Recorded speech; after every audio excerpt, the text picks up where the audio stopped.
समाधान। बोलिए देवाधिदेव 1008 श्री आदिनाथ भगवान की जय जय जय। बोलिए प्रातः स्मरणीय संत शिरोमणि परम पूज्य 108 आचार्य गुरुवर विद्यासागर जी मुनि महाराज की जय जय जय। बोलिए गुणायतन प्रणेता संघ का समाधान प्रवर्तक प्रखर वक्ता परम पूज्य 108 मुनिवर श्री प्रमाण सागर जी मुनि महाराज की जय जय जय। बोलिए परम पूज्य 108 मुनिवर श्री विराट सागर जी मुनि महाराज की जय जय जय। उपस्थित धर्म श्रद्धालु सज्जनों, माताओं एवं बहनों, जैसा कि आपको विदित ही है कि परसों दिनांक 17 अप्रैल को पूज्य गुरुदेव के मंगल सानिध्य में यहाँ महावीर जयंती और इसी प्रसंग में पूज्य गुरुदेव के 32वें दीक्षा दिवस समारोह का गुणानुवाद सभा कार्यक्रम यहाँ भव्य आयोजनाओं के साथ आयोजित है।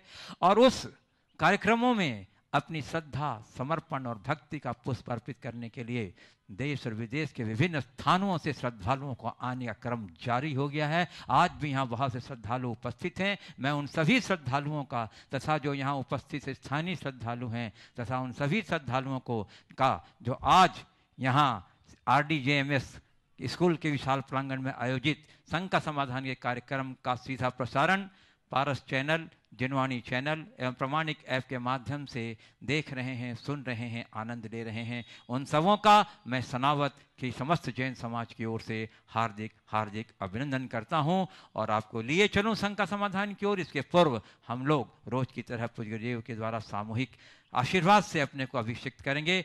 हाथ जोड़िए और बोलिए मेरे साथ, नमोस्तु गुरुदेव, नमोस्तु गुरुदेव, नमोस्तु गुरुदेव। बोलिए परम पूज्य 108 मुनिवर श्री प्रमाण सागर जी मुनि महाराज की जय जय जय। और चलिए आज के प्रथम प्रश्न के लिए मैं आमंत्रित कर रहा हूं श्रीमती उर्मिला जैन सनावत, पूर्व अध्यक्षा महिला कांग्रेस सनावत। जिनके नामों की घोषणा हो अपना नाम घोषणा सुनते हुए खड़े हो जाएंगे। और इसके बाद तैयार रहेंगी श्रीमती अलका बड़जात्या अजनास। नमोस्तु गुरुवर, मेरे और मेरी परिवार की ओर से नमोस्तु नमोस्तु नमोस्तु। मैं उर्मिला सुधीर जैन सनावत से। गुरुवर, आपने प्रातःकाल प्रवचन में कहा था कि हमें अपने विचारों का प्रहरी बनना चाहिए। गुरुवर, हम अपने विचारों और शब्दों को किस प्रकार समझें कि उसकी तासीर क्या है और हमारे शब्द सही हो जाएं? विचारों और शब्दों के तासीर को समझने के लिए ज़्यादा कुछ नहीं करना चाहिए। दूसरे के शब्दों को थोड़ा परखने की कोशिश करनी चाहिए जो हमारे लिए वो प्रयुक्त करते हैं। जो अच्छे लगते हैं समझना उसकी तासीर अच्छी है, जो खराब लगते हैं समझना उसकी तासीर खराब है। समझ गए? इसी तरह विचार, वो विचार जो निज पर को आनंद दे समझना उसकी तासीर अच्छी है, और वो विचार जो निज पर के अहित का कारण बने समझना उसकी तासीर खराब। श्रीमती अलका बड़जात्या अजनास, उसके बाद तैयार रहेंगी श्रीमती बिंदु काला बड़वानी। मैं अलका बड़जात्या अजनास से मेरे परिवार व जैन समाज की ओर से नमोस्तु नमोस्तु नमोस्तु। समय कहता है मैं फिर ना आऊँगा। मुझ खुद को पता नहीं कि हंसाऊंगा या रुलाऊंगा, क्योंकि मैं किसी भी हाल में इस पल को रोक नहीं पाऊंगा। तो हे गुरुवर, इस समय का कैसा सदुपयोग करें कि एक ऐसा समय आ जाए कि समय वहीं ठहर जाए। समय की प्रतीक्षा करने की जगह समय का स्वागत करना सीखो।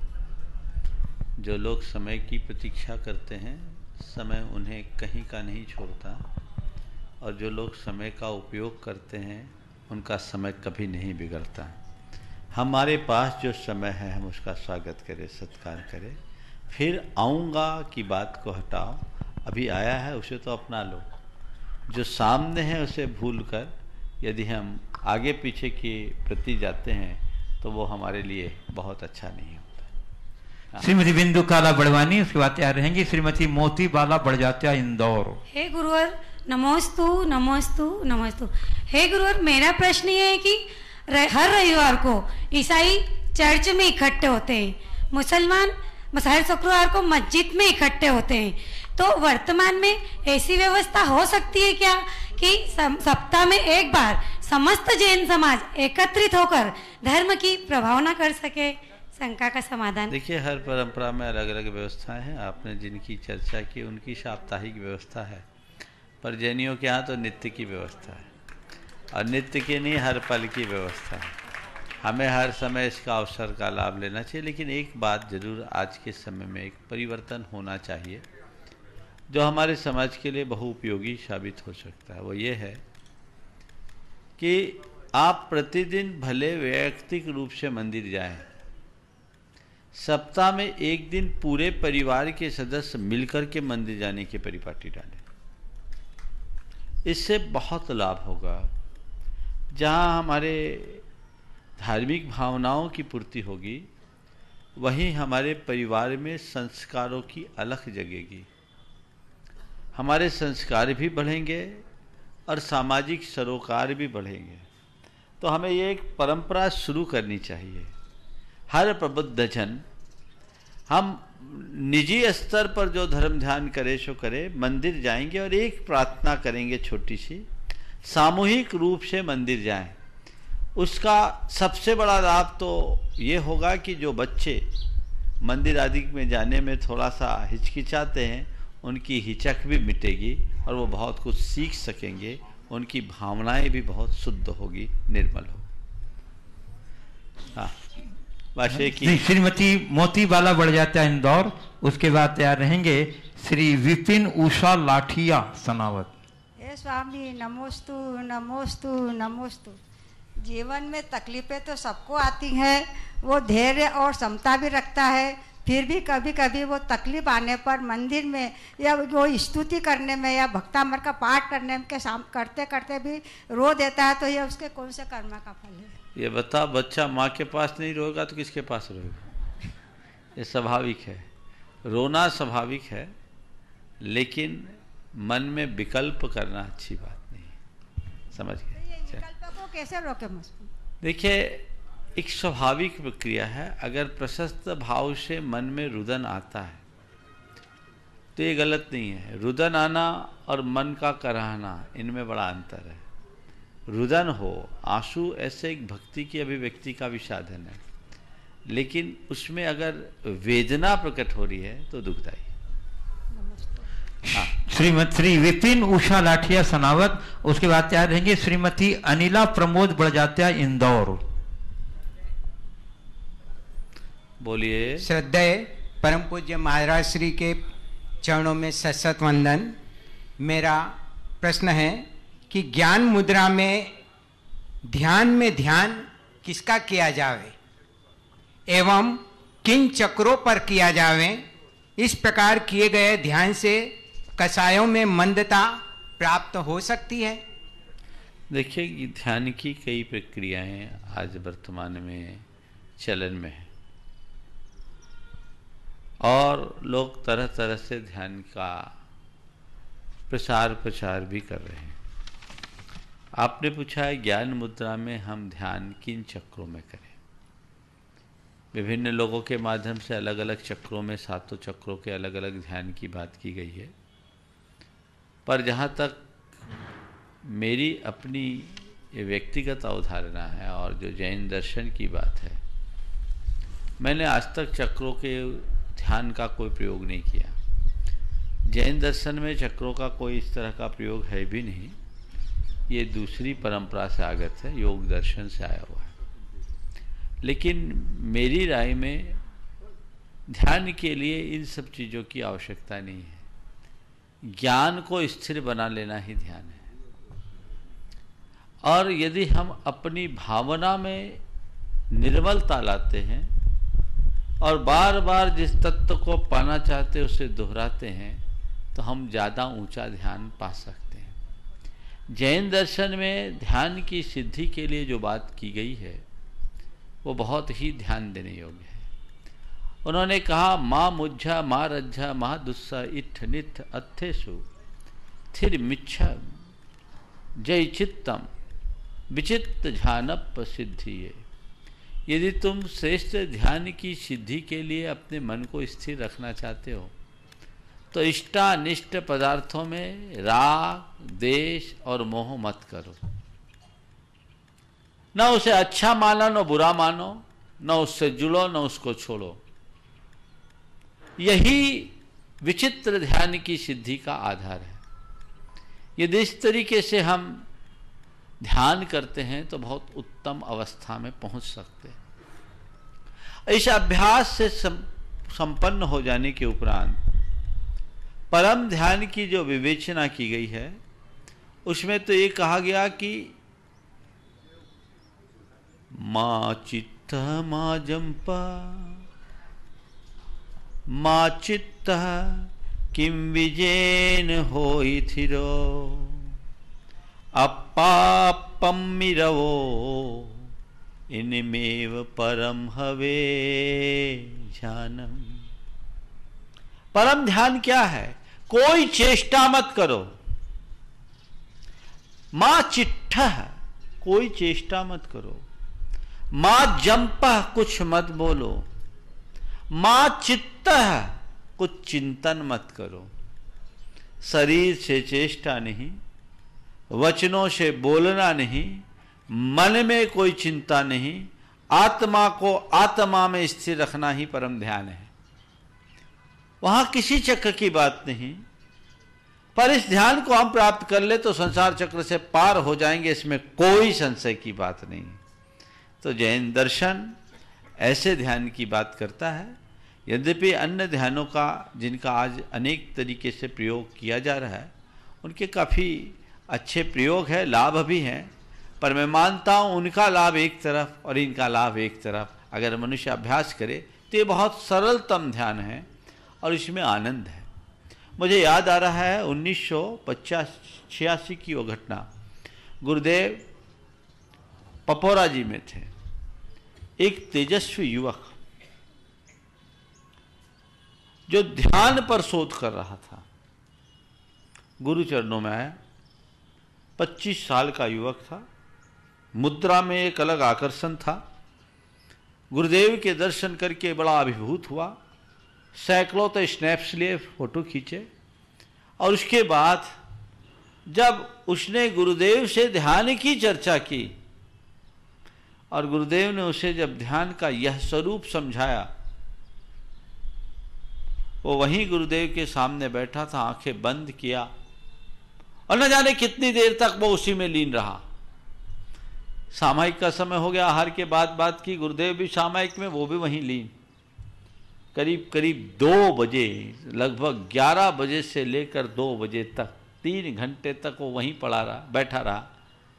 और उसने कहा, महाराज गुरुदेव, मैंने इतनी जगह ध्यान की बात की, लेकिन आज आपने इतने छोटे से शब्दों में मुझे जो ध्यान का बोध कराया है, इसे मैं शब्दों में कह नहीं सकता। वो अनुभूति है।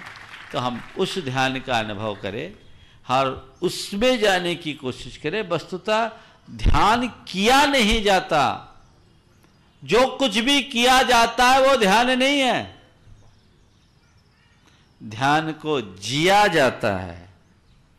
ध्यान का अभ्यास किया जा सकता है, ध्यान की भावना की जा सकती है, कराई जा सकती है। आजकल लोग ध्यान करते हैं, ध्यान कराते हैं। जो करा जाए, कराया जाए, वो ध्यान ही नहीं है। जो जिया जाए वो ध्यान है। तो ध्यान में जीना चाहते हैं तो इस सूत्र को आत्मसात करें। महाराज श्री, हाँ, यदि इसमें दृष्टा भाव रखें, जैसा हाँ, कि अभी आपने विवेचना की, हाँ, तो उसमें भी क्या सार्थकता है? केवल दृष्टा भाव? दृष्टा भाव रखना नहीं होता, दृष्टा भाव आ जाता है, आ जाता है। वही तो परम ध्यान है। अच्छा अच्छा। श्रीमती अनिला प्रमोद बरजात्या इंदौर, उसके बाद तैयार रहेंगे श्री राजेंद्र कुमार मंत्री सोनावत। नमोस्तु गुरुवर, नमोस्तु। आजकल एक संस्कृति विकसित हो रही है जिसमें कहा जाता है कि त्याग, तपस्या, संयम के साथ जीवन बिताना समय गंवाने जैसा है और संसार को हारने जैसा है, और मौज मस्ती परख जीवन समय का सदुपयोग है, संसार को जीतने जैसा है। गुरुदेव, मैं यह जानना चाहती हूँ कि संसार को जीतने और हारने का यथार्थ मापदंड क्या है गुरुदेव? देखिए, बहुत अच्छा सवाल किया है। त्याग, तपस्या, संयम साधना करना, अपने समय को बर्बाद करना है और संसार को हारना है, और मौज मस्ती सैर सपाटे में जीना, संसार को जीतना है और उसी में जीवन का मजा है। अपना अपना लोगों का दृष्टिकोण है। आपने पूछा हार और जीत का क्या मापदंड है। सबका अपना अपना मापदंड हो सकता है, लेकिन यही सवाल एक बार मुझसे किसी दूसरे व्यक्ति ने सवाल किया और मुझसे कहा, एक युवक था जो कभी मेरे साथ पढ़ता था, ये शंका समाधान का सवाल नहीं, मेरे से चर्चा में था। जब मेरे पास पहली बार आया तो मुझे देख करके उसे बड़ा गुस्सा सा था।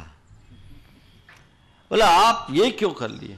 बोले, क्यों, कुछ गलत क्या? बोला, एंजॉय करने का समय। मैंने बोला, एंजॉय ही तो कर रहा हूं, ये समय तो एंजॉय करने का है। मैंने कहा, एंजॉय तो करो, इसमें क्या एंजॉय? बोले, किसको बोलता है एंजॉय? बोले, जिसमें मस्ती हो। बोले, तुझे मेरे में अंदर मस्ती दिख रही कि नहीं? मेरे अंदर की मस्ती को तू पहचाने? नहीं, आपके साथ तो बड़ा कष्ट है। बोले, क्या मैं आंसू बहा रहा हूं? क्या दिख रहा है? कोई हारा थका आदमी है दिख रहा है? जीवन से हारा हुआ, उलझन में, चिंता में मग्न, सिर पर हाथ दिए बैठा व्यक्ति है। वो थोड़ा चौंका। बोले, आपके पास क्या है? मैंने पूछा, तेरे पास क्या है? बहुत सारी चीजें। बोले, तेरे पास क्या है? बहुत सारी चीजें। इसके बाद क्या करेगा? उसने बहुत सारी गिनाई बातें। बोले, उसके बाद और सोच में पड़ गया। फिर उसने पूछा, आपके पास? मैंने पूछा, आपके पास क्या है? बोले, तेरे पास बहुत कुछ पाने की चाह है और मेरे पास कुछ पाने की चाह नहीं है। यही मेरे जीवन की उपलब्धि है और इसी को मैं एंजॉय कर रहा हूं। तो वस्तुतः जो लोग जीवन का रस लेना चाहते हैं वे जीवन का रस ले, लेकिन पदार्थों के माध्यम से नहीं, अपने हिसाब से। आपने देखा होगा बच्चे को, और क्या देखा किया, खुद भी किया होगा जो याद नहीं है। जब बच्चा छोटा होता है, रोता है, तो माँ उसके मुंह में निप्पल दे देती है। आजकल होता है कि नहीं होता है? होता ही होगा। निप्पल दे देती है, बच्चा निप्पल चूसता, उसमें कुछ निकलता है क्या? आनंद मग्न है। तुम लोग निप्पल चूस चूस के आनंद लेते हो और धर्म माँ का दूध पिलाकर आनंद देता है। परम तृप्ति उसमें है। त्याग तपस्या के मार्ग को अंगीकार करना, माँ के दूध का पान करके अपने अंतरंग में अपनी अंतरात्मा को पुष्टि प्रदान करने जैसा कृत्य है, जिसे हमें अपनाना चाहिए। श्री राजेंद्र कुमार मंत्री शनावत और उसके बाद तैयार रहेंगी श्रीमती ललिता अजमेरा बड़नगर। पूज्य गुरुदेव के श्री चरणों में मंत्री परिवार सनावत का सशत वंदन एवं प्रणाम। महाराज श्री, आपका यह कार्यक्रम का शीर्षक शंका समाधान नहीं अपितु 100% प्रामाणिक समाधान है। मेरा प्रश्न कल के आपके प्रवचन के संवेदना शब्द है। गुरुदेव, वर्तमान समय में संयुक्त परिवार में रहने का प्रचलन बहुत कम रह गया है, जिससे परिवारों में स्नेह, समर्पण एवं संवेदनशीलता अब कम रह गई है। विशेषकर उच्च शिक्षित जॉब करने वाले एवं प्रोफेशनल लोगों में परिवार का विघटन तेजी से बढ़ रहा है। क्या वर्तमान परिवेश में यह उचित है अथवा अनुचित? कृपया इस ज्वलंत पारिवारिक परिस्थिति पर आपका वैचारिक ज्ञान रूपी प्रकाश देने कृपा करें, ताकि सभी समाज के लोगों को उचित मार्गदर्शन प्राप्त हो सके। देखिए, इस बात पर कई बार चर्चाएं आ चुकी है। संयुक्त परिवार समाप्त हो गए, अब संयुक्त परिवार क्या, अब तो परिवार ही समाप्त हो रहा है। अब तो धीरे धीरे समाज रसातल की ओर जा रही है। पहले तो कम से कम इतना था कि संयुक्त परिवार से टूट करके लोग एकल परिवार में कम से कम पति पत्नी और बच्चे तो रहते थे। अब तो पति पत्नी भी नहीं है, और अगर हैं तो पति पत्नी है, बच्चे भी नहीं हैं, बच्चों को पैदा ही करना नहीं चाहते। और अब तो और एक विकृत अवधारणा विकसित हो गई है, वह है लिव इन रिलेशनशिप, जिसे कानूनी मान्यता मिल जाने के कारण ये और महाविकृति का कारण बन गया। वस्तुतः पश्चिमी सोच हम पर जिस कदर हावी हो रही है, उसने हमारी संस्कृति का बंटा ढार कर दिया। ये बहुत गंभीर और चिंताजनक है। आज के पढ़े लिखे लोगों में ये सब बातें बहुत तेजी से हावी हो रही है। और विडंबना ये है कि हमारे देश के जितने न्यायाधिपति लोग हैं, वे भी इस पर मुहर लगाते हैं। काश वे हमारी सांस्कृतिक अवधारणाओं पर विचार करके ऐसा विचार करते तो शायद निर्णय कुछ और होता। तो हमें एक समाज में अलख जगाने की जरूरत है। हम जिस वसुधैव कुटुंबकम की संस्कृति के अनुयायी है, हमें उसको मान करके चलना है। और ये सांस्कृतिक निष्ठा हर व्यक्ति के अंदर घुट्टी में पिलाने की जरूरत है, जिससे हम एक अच्छा जीवन जी सके और अपने जीवन में बेहतरी ला सके। हमारी शिक्षा और हमारी अन्य व्यवस्थाएं भी उसी के अनुरूप होनी चाहिए। श्रीमती ललिता अजमेरा बड़नगर, उसके बाद तैयार रहेंगी श्रीमती प्रीति बाला जैन सोनावद। गुरुदेव के चरणों में नमोस्तु नमोस्तु नमोस्तु। गुरुदेव, हमारे यहाँ प्रतिदिन मंदिर जाने पर जोर दिया जाता है। गुरुदेव, ऐसा ना करके हम जीवन में ऐसे कर्म करें कि हम जहाँ भी रहें वह जगह मंदिर बन जाए और मेरा कर्म ही मेरी पूजा हो जाए। इसके लिए हमें क्या करना चाहिए? बहुत अच्छी बात है, मंदिर जाने पर जोर दिया जाता है, लेकिन आपने एक कदम आगे बढ़ कर के कहा है हम जहाँ भी जाएं वहाँ मंदिर बन जाए और मेरा कर्म ही हमारी पूजा बन जाए। ये बात सुनने में बहुत अच्छी लगती है। जहाँ भी जाएं मंदिर बन जाए, पर मंदिर कहाँ बनेगा? जब हमारे पास वैसा भाव होगा तब ना। तो पहले हमें अपने मनोभाव को जगाना चाहिए। जब तक हम बाहर के मंदिर में आस्थावान नहीं बनेंगे तब तक अपने भीतर के मंदिर को तैयार कैसे करेंगे? लोगों के अंदर हमें मंदिर के प्रति रुझान जगाना होगा। जब बाहर के भगवान में भगवान नहीं दिख रहे तो अपने भीतर भगवान कैसे दिख पाएंगे? मंदिर जाने पर जोर देना बुरी बात नहीं है, पर केवल मंदिर जाने पर ही जोर देना या मंदिर जाकर ही संतुष्ट हो जाना अच्छी बात नहीं। हम मंदिर जाएं और अपने मन को मंदिर बनाने की प्रेरणा लेकर आएं। और अगर हम मंदिर कुछ दिनों मंदिर जाकर अपने मन को मंदिर बनाने की प्रेरणा लाते हैं और धीरे धीरे यदि हम अपने मन को मंदिर बनाने में सफल हो जाते हैं तो फिर हमें मंदिर जाने की ज़रूरत नहीं है। हम खुद मंदिर बन जाएंगे और फिर हमारा कर्म ही हमारी पूजा हो जाएगी। लेकिन प्रारंभिक भूमिका में तो हमें मंदिर जाना ही चाहिए। श्रीमती प्रीति बाला जैन सोनावत, और उसके बाद मैं आमंत्रित करूंगा जो देश के विभिन्न स्थानों से श्रद्धालु जन परसों के कार्यक्रम के साक्षी बनने आए हुए हैं उनमें से। और सर्वप्रथम आगरा से जो पधारे हैं श्री पन्नालाल जी बेनाड़ा और उनके साथ श्री राकेश चांदी वाले, श्री निर्मल जी जैन और श्री विजय चंद जी जैन आगरा। मुनिश्री के चरणों में त्रिबार नमोस्तु नमोस्तु नमोस्तु। नमोस्तु गुरुवर, मेरी बहन संघ में ब्रह्मचारिणी दीदी है और मैं गृहस्थ हूँ। मेरी बहन के प्रति क्या कर्तव्य होना चाहिए? बहुत अच्छा सवाल किया। देखो, ये तुम्हारा सौभाग्य है कि तुम्हारी बहन आज ब्रह्मचारिणी है, हो सकता है कल आरिका भी बन जाए।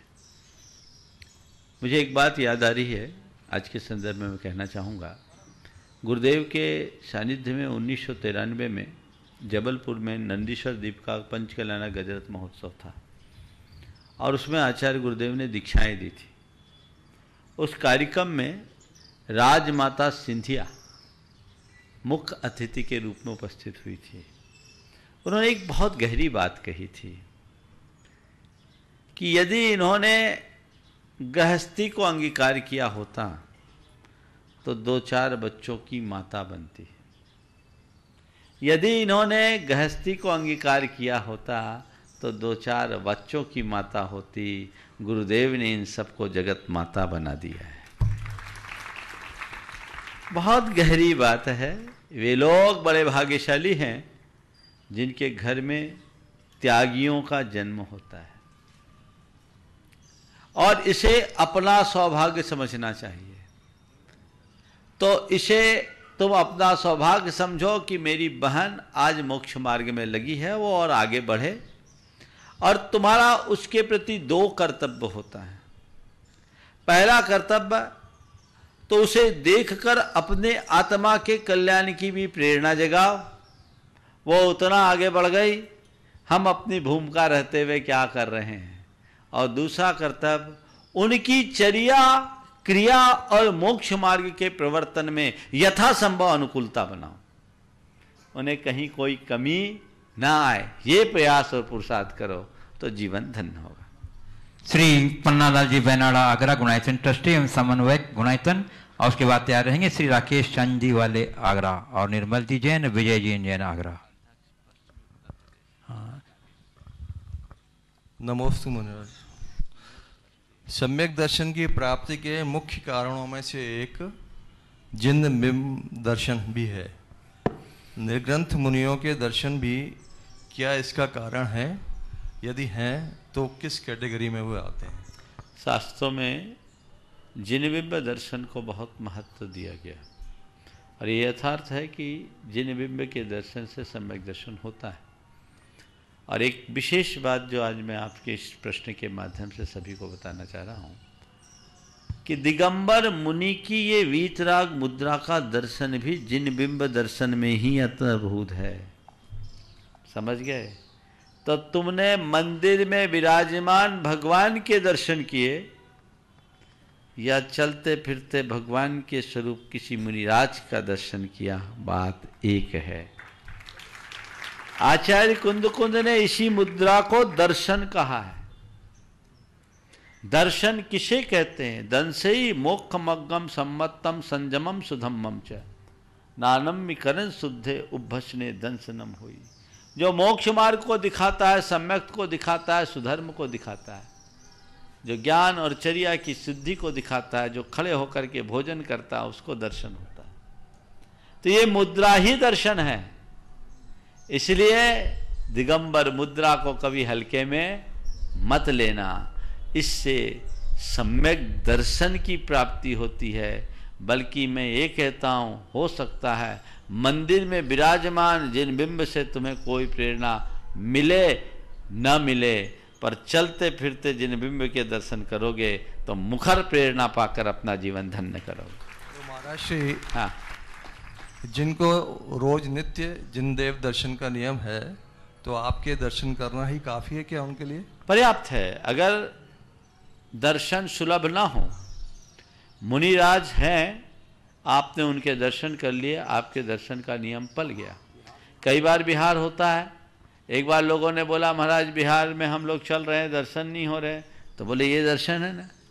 3 को दर्शन कहा, एकम जिनस स्वरूपम बीयम उक्किट साव्यानम तो औरथियान तय्यम चौथ लिंग दर्शनम नथी। 3 लिंग दर्शन है।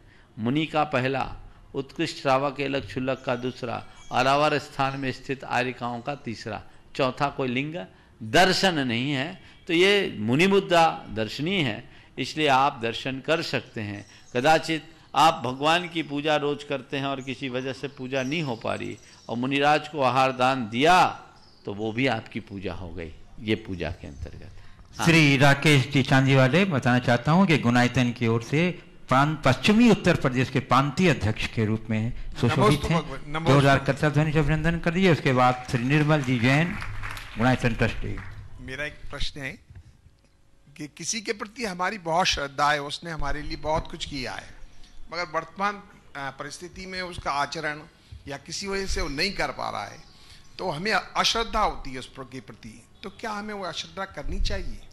देखिए, किसी ने हमारे साथ बहुत अच्छा उपकार किया, तो उस उपकार को तो कभी भूलना नहीं चाहिए। हो सकता है कोई भी व्यक्ति पतित हो जाए, भटक जाए, तो ऐसा व्यक्ति यदि कदाचित किसी हीनाचार या कदाचार का शिकार होता है, तो हमारा पहला प्रयास उसके प्रति अश्रद्धा करने की जगह उसकी परिस्थितियों की तलाश करके उसे वापस मार्ग में टिकाने का करना चाहिए। उसे देखकर अश्रद्धा होने की जगह पीड़ा होनी चाहिए, और मन में पीड़ा होगी तो हम उसे टिकाने की कोशिश करेंगे। अरे हमारा उपकारी जो काफी हाइट पर था, आखिर नीचे गिरा तो क्यों गिरा? कोई ना कोई तो वजह होगी, तो उसे मैं ठीक करूं। हाँ, सामने वाला खुद ही ठीक होना न चाहे तो सुरक्षित दूरी बना लेना चाहिए। श्री निर्मल जी जैन, गुणायतन ट्रस्टी आगरा। उसके बाद तैयार रहेंगे श्री विजय जी जैन, आगरा गुणायतन ट्रस्टी। नमोस्तु भगवान, नमोस्तु नमोस्तु। चौथे गुण स्थान बढ़ती जी, बहिरात्मा है या अंतरात्मा? अंतरात्मा। हमारे यहाँ जो सामान्य विवेचना है उसमें पहले से तीसरे गुण स्थान तक बहिरात्मा, चौथे से छठे तक अंतरात्मा, और ऊपर भी जाएं तो 12वें गुण स्थान तक अंतरात्मा, और उसके बाद परमात्मा। श्री विजय जी जैन, अजमेर आगरा, जैन आगरा। उसके बाद तैयार रहेंगे श्री देवेंद्र कुमार जी जैन, अजमेरा गया साकेत, गुणायतन के कोषाध्यक्ष। आज एक शंका है कि रत्नगंज शावकाचार, समयसार, हमारे जो मूल ग्रंथ हैं, इन ग्रंथों को हम ग्रंथ मानते हैं, शास्त्र मानते हैं, और जो आजकल छोटी छोटी पुस्तकें छप गई हैं, साधु महाराज छोटे छोटे छाप लेते हैं और लोग भी छाप लेते हैं, टीकाएं कर लेते हैं, इन्हें हम किस श्रेणी में रखें? अगर मूलभूत ग्रंथों के अनुवर्ती हैं तो उन्हें ग्रंथ के रूप में स्वीकार करो, और उसमें सामान्य विवेचना है तो सत साहित्य के रूप में स्वीकार करो। श्री देवेंद्र कुमार जी जैन अजमेरा साकेत गया गुणायतन ट्रस्टी एवं गुणायतन कोषाध्यक्ष। उसके बाद तैयार रहेंगे श्री अरुण संस्कृति जैन जयपुर। नमोस्तु महाराज जी, मेरे परिवार और गया जैन समाज की ओर से बार बार नमोस्तु नमोस्तु नमोस्तु। महाराज जी, समान व्यक्ति जब एक जगह से दूसरे जगह चलता है तो उसको बोलते हैं कि प्रस्थान कर गया। मुनि महाराज जब एक जगह से दूसरे जगह जाते हैं तो उसको बोलते हैं बिहार कर गया। और केवली भगवान अगर बिहार करते हैं तो बोलता है केवल, उनको बोलते हैं कि श्री बिहार बोलते हैं। इन तीनों में क्या अंतर महाराज?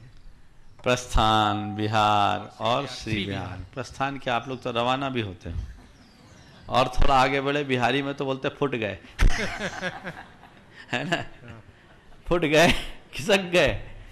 अलग अलग शब्द है, हर शब्द की अपनी तासीर होती है।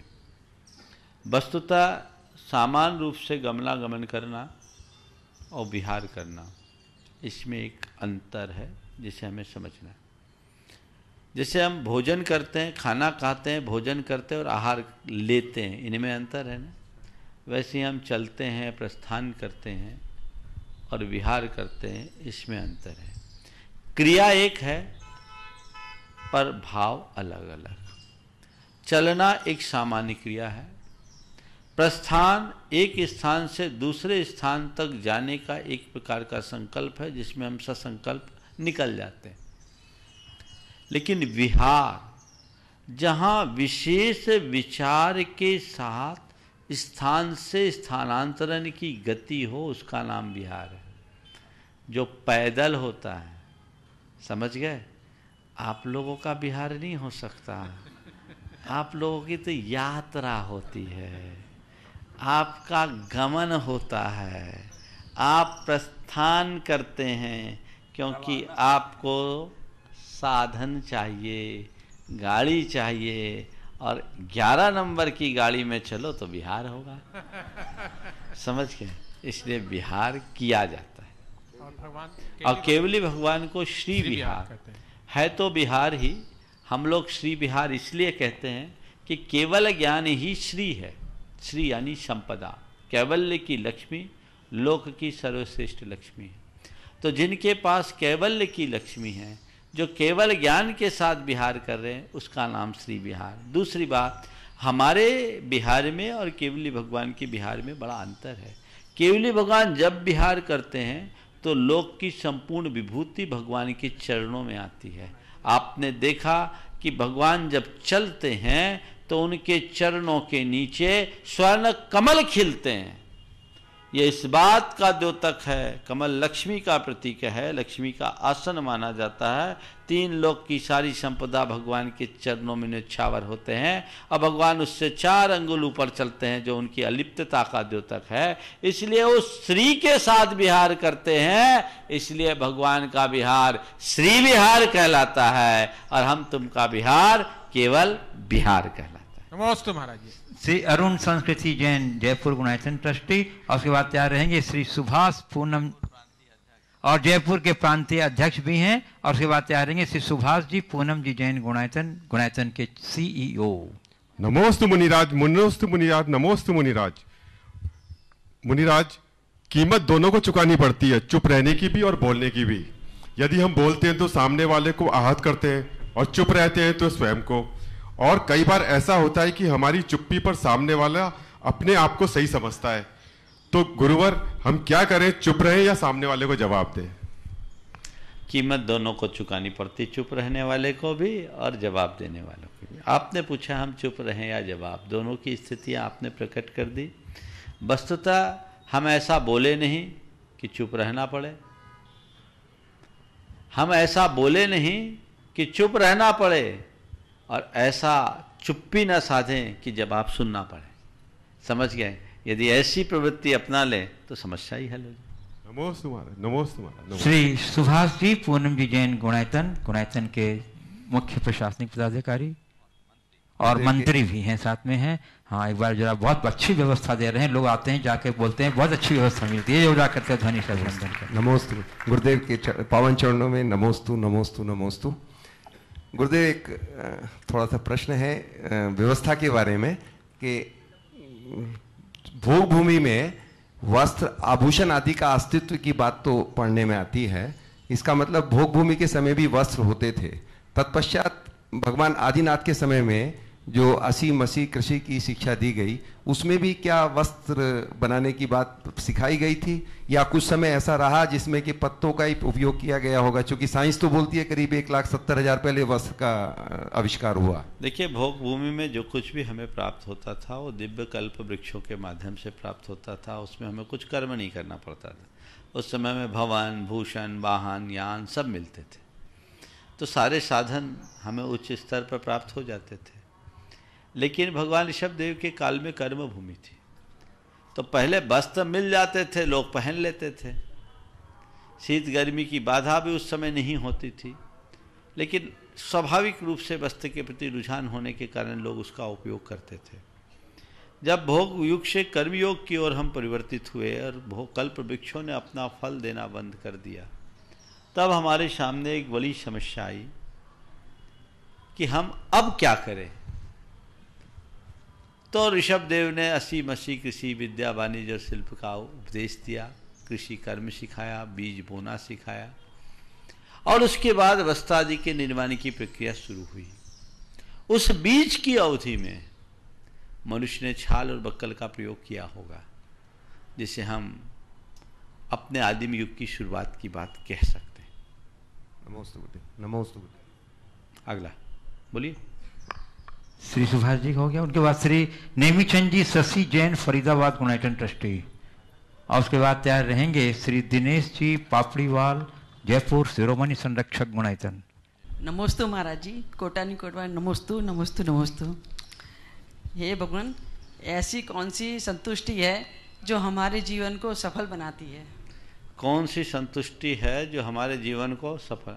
मैं कहूँगा आत्मसंतुष्टि, इससे बड़ी सफलता और कुछ नहीं। नमस्ते। चलिए। श्री दिनेश जी पापड़ीवाल जयपुर निवासी यूएसए प्रवासी शिरोमणि संरक्षक गुणायतन, और उसके बाद तैयार रहेंगे श्री मुकेश कीर्ति मेट्रो दिल्ली गुणायतन ट्रस्टी। गुरुवर के चरणों में बारंबार नमोस्तु नमोस्तु नमोस्तु। गुरुवर, संसार में मनुष्य ने अपनी मानसिकता के हिसाब से वस्तुओं का मूल्य का निर्धारण कर रखा है।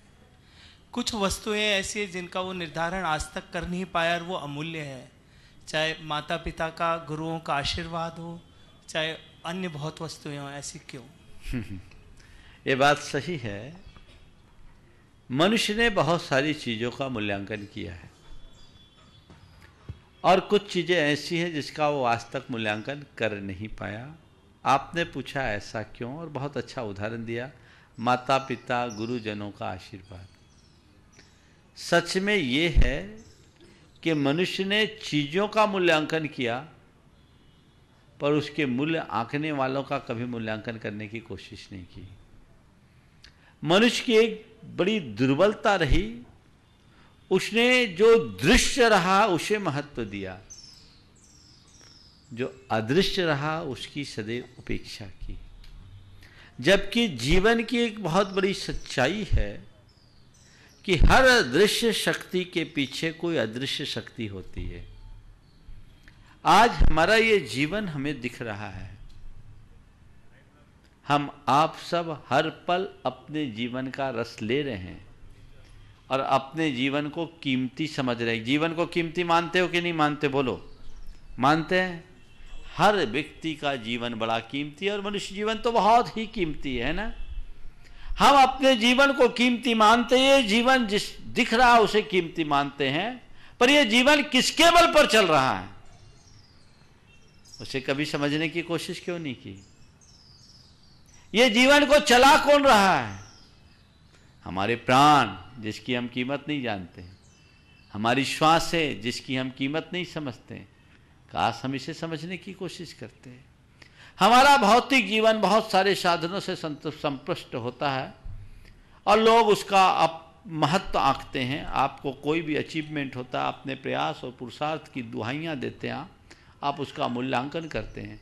लेकिन हमारे जीवन में जो भी उपलब्धियाँ हुई है या आज तक हम जिस मुकाम तक पहुँचे हैं, वहाँ पहुँचाने वाला कौन है? अगर माँ बाप ने हमें ठीक तरीके से हमारी परवरिश नहीं की होती, हमें अच्छे संस्कार नहीं दिए होते, तो क्या हम इस लायक होते? उनके प्रेरणाप्रद वचन हमें नहीं मिलते तो क्या हम ऐसे होते हैं? मनुष्य उसको नहीं समझता। यही हाल गुरुजनों के आशीर्वाद का है। तो मुश्किल ये है कि मनुष्य उसका मूल्य समझता है जिसका बहुत ज़्यादा मूल्य नहीं, पर जो अमूल्य है उसका मूल्य समझने की वो कभी कोशिश नहीं करता। इसलिए आपने बहुत अच्छा सवाल खड़ा किया है। मैं आप सबको एक सूत्र वाक्य दूंगा, मूल्य समझो अमूल्य का, मूल्य समझो अमूल्य का, उसका मूल्य समझो जिसका तुमने आज तक कभी मूल्य समझने की कोशिश नहीं की। नमोस्तु महाराज श्री, नमोस्तु नमोस्तु। Shri Mukesh Kirti Jain, metro Delhi, united trustee, और उसके बाद तैयार रहेंगी श्रीमती चंद्रकला जी पाटनी, रांची। नमोस्तु गुरुदेव। जब हमें अपने गुरु की पीछे प्राप्त होती है तो हम उसे शिष्यता का प्रतीक मानते हैं। हम यह मानते हैं कि हमें हमारे गुरु की शिष्यता प्राप्त हुई, पर गुरुदेव भगवान की शिष्यता का प्रतीक क्या है? हमें कैसे आभास हो कि हमें भगवान की शिष्यता प्राप्त हो गई है? देखिए, शिष्य कौन होता है और भक्त कौन होता है, इसमें अंतर समझिए। भक्त वो होता है जो गुरु का अनुयायी हो, गुरु का उपासक हो, और शिष्य वो होता है जो व्रत दीक्षा अंगीकार करता है। जब तक व्रत अंगीकार न करो तब तक शिष्य नहीं कहलाओगे। तो गुरु से जो व्रत ले लेते हैं वो शिष्य कहलाने की श्रेणी में आ जाते हैं। आपने पूछा भगवान के शिष्य कब कहलाएंगे, तो भगवान ने तो यही कहा है कि हमने जो शिक्षाएं दी है उसको स्वीकार लो, शिष्य बन जाओगे। और शिष्य ना बनो तो कम से कम सच्चे भक्त बन जाओ। आज भक्त बनोगे, कल भगवान बन जाओ। प्रतीक भगवान के शिष्यत्व का प्रतीक, भगवान के वचनों के अनुरूप अगर आपने गुरु के शिष्यत्व को स्वीकार किया है तो एक प्रकार से भगवान के शिष्यत्व को स्वीकारा है, क्योंकि गुरु कुछ अपना नहीं देते, पावर और पैटर्न भगवान ने दे रखी वही देते हैं। श्रावक के व्रत लो या मुनि के व्रत, उसके बिना भगवान के शिष्य कहलाने के अधिकारी नहीं। हाँ, नमोस्तु भगवान। गुरुवर, असाता कर्म बंद का एक कारण, बहुत सारे कारणों में रोना भी है किसी का। अब किसी को अच्छी धर्म क्रिया करते हुए देखते, या किसी जीव को दुखी देख के रोना आता है, तो क्या वो भी असाता कर्म का बंद होता है? दूसरा गुरुवर, कोई अगर इमोशनली वीक हो, उसको छोटी छोटी बातों पे रोना आता है, तो क्या वो भी असाता कर्म का बंद होगा? और अपने आप को इमोशनली अगर कोई वीक है तो कैसे अपने आप को स्ट्रॉन्ग करें? अब फिर एक और लाइन थोड़ा आगे चले जाओ, बच्चा प्राय रोता है तो उसको असाता का बंद होगा। बिल्कुल गुरुवर, वो भी है गुरुवर। छोटे छोटे बच्चे तो रोते हैं, तो देखो बालानाम रोदनम स्वभाव, वो रोते नहीं, अपनी भावनाओं की अभिव्यक्ति देते हैं, वो रोना नहीं है। तो उसको उस तरीके से मत जोड़ना, नहीं तो पता लगा बचपन में असाता ही असाता बना। और कहते हैं जो बच्चा जन्म लेते ही न रोए तो माँ बाप रोने लगते हैं, कहता है ना, बच्चे का रोना शुभ माना जाता है। तो ये वो बात नहीं है। दुख पूर्ण रुदन, रोना नहीं, दुख पूर्ण रुदन, आर्त रुदन, वो आपके लिए अशाता का कारण है। संवेदनाशील हृदय के कारण किसी की आंखों में आंसू, भक्ति में भी आंसू आते हैं। और कहा गया भगवान की भक्ति तो आंसू बहा के करो। बानिम गदगदयन बपुपुर कयन तद्वयन श्रावयन मूर्धानम नमयन करो मुकलियन चेतोपि निर्वापयन। समझ गए? तो ये तो होना ही चाहिए, बानी को गदगद करके। तुलसीदास जी ने बहुत अच्छी लिखी, तुम दर्शन ते पुलक शरीरा गदगद गीरा नयन बहे नीरा। शरीर पुलकित हो गया, वाणी गदगद हो गई, आंखों से नीर बह रही, ये सारे पीर को हरेगी। समझ गए? इसी प्रकार दूसरों की पीड़ा से आंखों में आंसू आए तो तुम पुण्य बांधोगे, और खुद की पीड़ा में आंसू बहाओ तो पाप बांधोगे। मैंने एक दिन कहा था कि स्वयं की पीड़ा में आंसू बहाना वेदना है, और सामने वाले की पीड़ा को देखकर आंसू बहाना संवेदना है। और इमोशनली अगर कोई वीक हो गुरुवर तो अपने आप को कैसे? ये एक मानसिक दुर्बलता है, उसे थोड़ा स्ट्रांग बनना चाहिए। ऐसा आदमी खुद से परेशान रहता है। श्रीमती चंद्रकला जी पाटनी, रांची, और उसके बाद तैयार रहेंगी डॉक्टर मीना दीदी। नमस्ते महाराज श्री। महाराज श्री, कई लोग माथे का मुंडन करवाते हैं लेकिन पीछे एक चोटी रख लेते हैं, इस चोटी रखने का क्या महत्व है? बहुत अच्छा है। माथे का मुंडन कराने के बाद शिखा, हमारे यहाँ नैष्ठिक ब्रह्मचारी की पहचान में एक बात कही गई कि जो शिखा युक्त हो वो नैष्ठिक ब्रह्मचारी होता है। अब ये चोटी क्यों रखा जाता है? एक दिन गुरुदेव ने कहा था कि चोटी का विद्वान बनने के लिए चोटी रखा जाता है। हमने अभी इस पर कोई गंभीर चिंतन नहीं किया है, लेकिन चोटी रखने की कोई ना कोई वजह होगी जिस पर विचार करने की जरूरत है। डॉक्टर मीना दीदी, और उसके बाद मैं आमंत्रित करूंगा श्री सुनील जी रेखा जी जैन, दिल्ली, जो सांख्य विभाग के महानिदेशक थे, अपर महानिदेशक कुछ समय तक, और अब उन्होंने पूरा जीवन गुरुदेव की योजना के लिए समर्पित कर दिया है महानिदेशक बन करके। आजकल कॉकटेल पार्टी समाज की एक फैशन बन गई है। प्राय करके शादी विवाह में कॉकटेल पार्टी लगभग देखने में आ रहा है, कंपलसरी कर दिए हैं। यदि नहीं करते तो लोग कहते हैं कि ये कोई शादी होती है क्या? तो इसका किस प्रकार से विरोध किया? ये घोर पाप का कर्म है। हमारे यहाँ तो कहाँ प्याज लहसुन आलू प्याज के ऊपर रोक लगाया जाता, कॉकटेल तो खुल्लम खुल्ला शराब का चलन है। इस पर रोक लगाने के लिए समाज को सजग होनी चाहिए। यद्यपि कुछ ही शादियों में होता है, अभी सब में कहना तो अनुचित होगा, जैन समाज अभी इतनी पतित नहीं हुई, लेकिन अगर समय रहते समाज जागृत नहीं हुई तो वो दिन वापस लौट कर आ सकता है। इसके लिए समाज को चाहिए कि इसमें एक जागरूकता लाए, और किसी के शादी समारोह में इस तरह के कर्म हो या कोई भी हमारी धार्मिक सामाजिक सांस्कृतिक परंपरा के विरुद्ध आचरण हो, आप वहाँ जाइए और उल्टे पांव लौट कर आ जाइए। मुश्किल ये है कि आप वहाँ जाते आलोचना भी करते और वहाँ अनुमोदना भी करके आते हो, अपना लिफाफा भी दे आते हो। क्यों? मैं पाप की अनुमोदना क्यों करूंगा? चाहे कितना ही बड़ा आदमी हो, जो सिद्धांत विरुद्ध कर्म करता है उसके ब्याह संबंध में जाऊंगा तो मैं उसकी अनुमोदना करके नहीं आऊंगा। ये पाप अनावश्यक रूप से अपने सिर पर नहीं लूंगा। लौट के आ जाओ। लोगों में इतनी जागरूकता आ जाए, 4 दिन में सब बंद हो जाएगा। लोग एक दूसरे की देखा देखी में, लिहाज संकोच में इन सब बातों को नजरअंदाज करते हैं, जिसके परिणाम ऐसे हो रहे हैं। उत्तरोत्तर चलन हो रहा है। पहले कोई भी आदमी गलत कर्म करता था तो 100 बार सोचता था समाज क्या कहेगी, अब तो कहते सब चलता है। तो आप चला रहे हो। मैं कहूंगा इस तरह के कार्य कराने वाले आयोजक जितने दोषी हैं, उससे ज्यादा दोषी वहां जाने वाले, उनका समर्थन करने वाले हैं। भले आप नहीं लेते, पर वहां गए क्यों? उल्टे पांव लौट कर आ जाओ। जिस दिन समाज के लोगों ने ऐसा साहस दिखाना शुरू कर दिया, उसी दिन यह कुकर्म बंद हो जाएगा, फिर कुछ कहने की जरूरत नहीं। तो जागरूकता लाइए। श्री सुनील जी रेखा जी जैन, दिल्ली, और उसके बाद तैयार रहेंगे श्रीमती नीति कलरैया जैन, मुंबई, खादर यूनाइटेड ट्रस्टी, और उसके बाद हमारे कमेटी के लोग आगामी कार्यक्रम की सूचना के लिए तैयार हैं। नमोस्तु गुरुवर, नमोस्तु गुरुवर। कैलाश चंद जी जैन परिवार की तरफ से नमोस्तु नमोस्तु नमोस्तु। गुरुवर, विनय बिना विद्या नहीं, विद्या बिना ज्ञान, ज्ञान बिना सुख नहीं, निश्चय यही जान। तो महाराज श्री, विद्या और ज्ञान में क्या अंतर है, और ज्ञान और विद्या की वृद्धि का क्या उपाय है? देखिए, बहुत अच्छा। सबसे पहले तो मैं इनका परिचय देना चाहूँगा। जिस कैलाश चंद जी जैन का आपने उल्लेख किया, वो जैन जगत के एक बहुत वरिष्ठ विद्वान थे, आपके उज्जैन में ही रहते थे, और उन्होंने जैन इतिहास पर काफ़ी अच्छा काम किया है। जैन धर्म के इतिहास का 3 भाग उन्होंने लिखा है।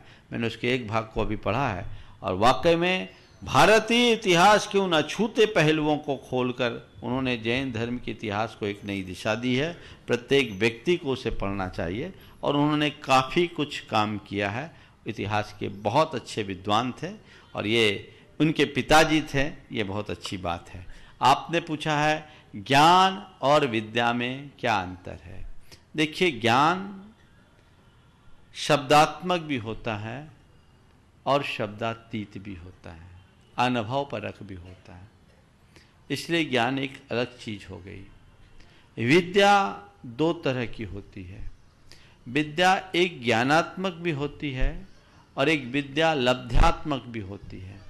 ज्ञानात्मक विद्या जो हमारे लिए सीख कर पढ़ करके आता है, जो शब्दात्मक है, और लब्ध्यात्मक विद्या जो विभिन्न प्रकार की 14 विद्याएं आज प्रसिद्ध है, 14 विद्या देवियां गिनी जाती है, जो विभिन्न प्रकार की विद्याएं आती, वो विद्या है। लोक में जिसे हम विद्या कहते हैं और विद्या के अर्जन करने के लिए विद्यार्थी बना जाता है, वो सब शब्दात्मक ज्ञान को विद्या के रूप में लेते हैं। श्रीमती नीति कलरैया मुंबई खाद्य गुणायतन ट्रस्टी, उस बात तैयार रहेंगी श्रीमती लता गंगवाल गया गुणायतन ट्रस्टी। गुरुवर के चरणों में कोटिशः वंदन। महाराज जी, भगवान महावीर स्वामी का जो अनेकांतवाद का सिद्धांत है, तो ये सिद्धांत क्या सभी जगह लागू होता है या फिर कोई जगह ऐसी है या कोई क्षेत्र जहाँ पर इसका उपयोग नहीं किया जा सकता? कहाँ लागू नहीं होता, सब जगह लागू होता है। जैन बिना लोगस्य व्यवहारो भी न संभव दी, नमो नमो तम तिहु अनेक गुरु नो नमो नये अंतवायश।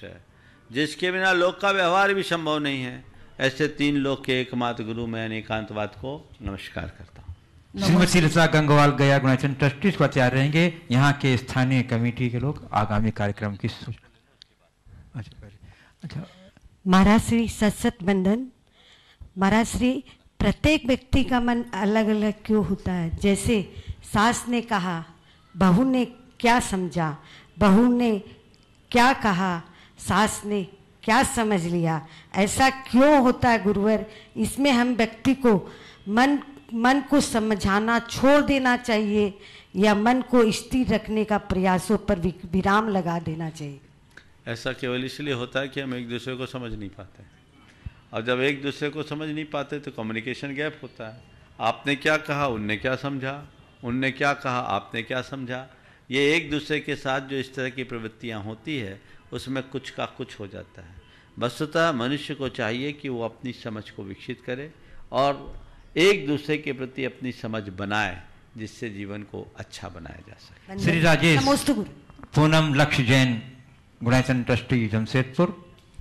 नमोस्तु गुरुदेव। मेरा प्रश्न ये है कि फर्ज और फर्जी में केवल एक ई की मात्रा का अंतर होता है, तो अगर हम अपना फर्ज नहीं निभाएंगे तो फर्जी बन जाएंगे, तो हम अपने फर्ज को एकदम अच्छे पूर्ण तरह क्या बात शब्द क्या है? फर्ज और फर्जी में केवल एक मात्रा का अंतर है, और हम फर्ज नहीं निभाएंगे तो फर्जी बन जाएंगे।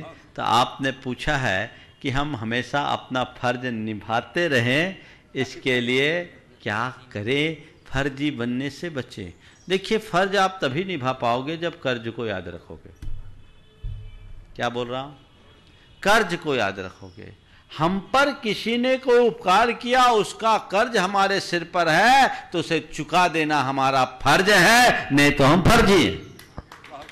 समझ गए? तो कर्ज को याद रखोगे, फर्ज पलता रहे। अब स्थानीय कमेटी को मैं आमंत्रित कर रहा हूं आगामी कार्यक्रमों की सूचना के लिए। महावीर जयंती और पूज्य गुरुदेव की 32वीं दीक्षा दिवस के समारोह के उपलक्ष्य में जो महावीर समिति आ रही है, पूरी समिति उपस्थित है। महावीर जयंती महामहोत्सव समिति सनावत की ओर से पूज्य गुरुदेव के चरणों में त्रैबार नमोस्तु नमोस्तु नमोस्तु। हम सब बाहर से पधारे हमारे सभी मेहमानों का हार्दिक स्वागत अभिनंदन करते हैं। महावीर जयंती के कार्यक्रम जो गुरुदेव के सानिध्य में तय हुए हैं उसकी सूचना दे रहा हूं। सनावद में बहुत ही सामंजस्य के साथ और सबकी सहभागिता के साथ दिगंबर श्वेतांबर सारे समाज मिलकर, सकल जैन समाज मिलकर महावीर जयंती का महामहोत्सव धूमधाम से मनाते हैं। इस बार महावीर जयंती में कुछ भी परिवर्तन नहीं है।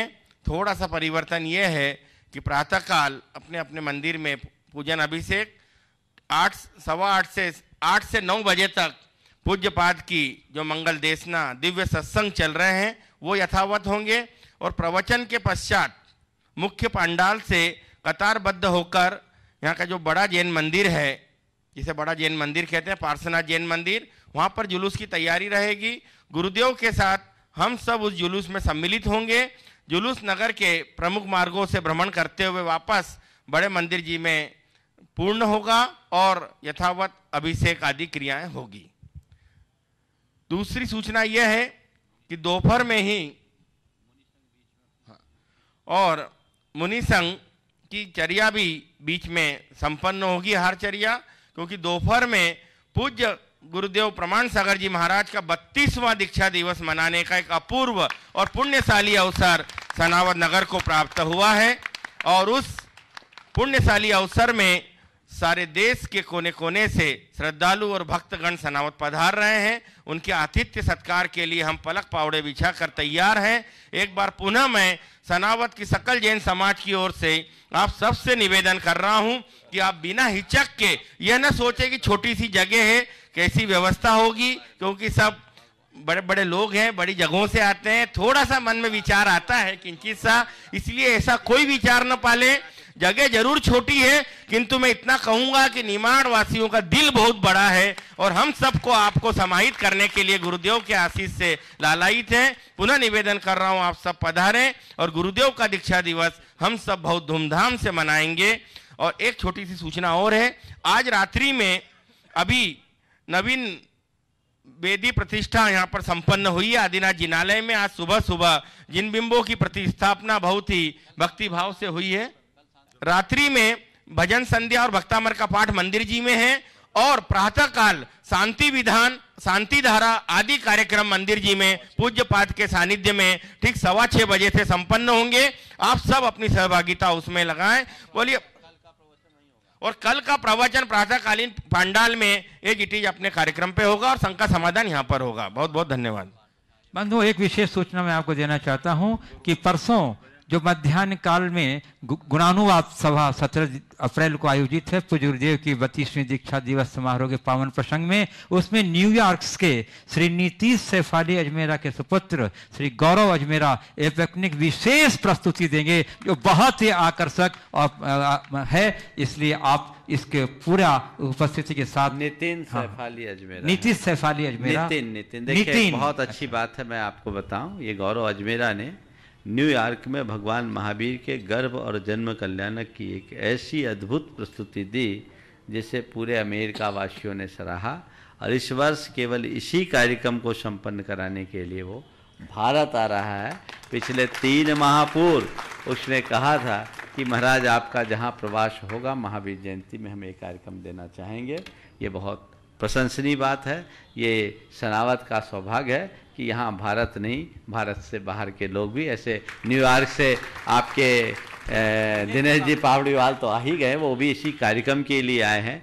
वो भी इस कार्यक्रम को अच्छा रूप देने आ रहे हैं। हम सबको उसकी पूरी पूरी अनुमोदना करनी है। बोलिए परम पूज्य आचार्य गुरुवर श्री विद्यासागर जी, बोलिए परम पूज्य प्रमाण सागर जी मुनि महाराज की।